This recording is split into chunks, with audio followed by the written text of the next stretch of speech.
दोस्तों, आप सबका हमारे चैनल में स्वागत है।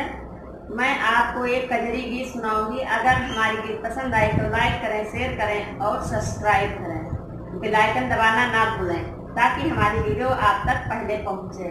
जय श्री राम।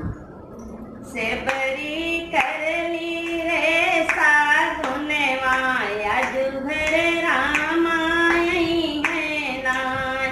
सेबरी करली रे सागुने माया जुभर रामाई है नाय।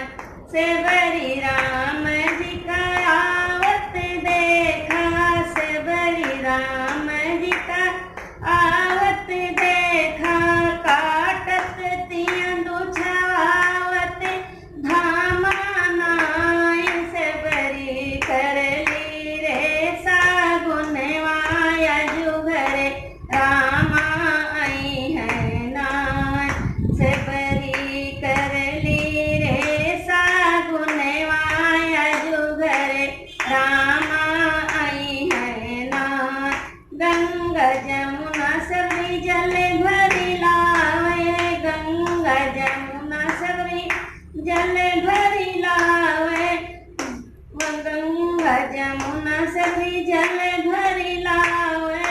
बैठत खति राम करे स्नान नाय। सेबरी करली रे सागुने माया जुभरे रामा आई है नाय। सेबरी करली रे सागुने माया जुभरे रामा आई है नाय।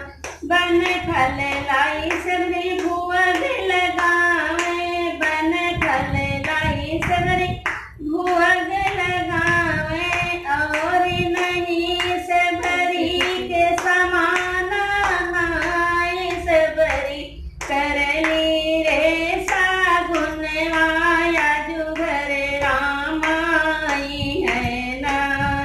सेबरी करली रे सागुने माया जुभरे रामा आई है नाय।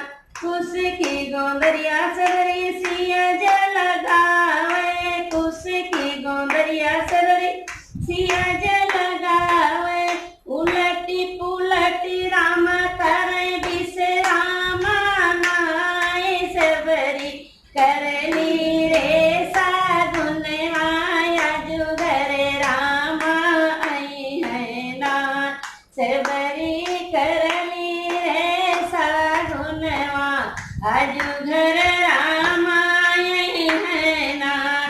सेबरी करली रे सागुने माया जुभरे रामा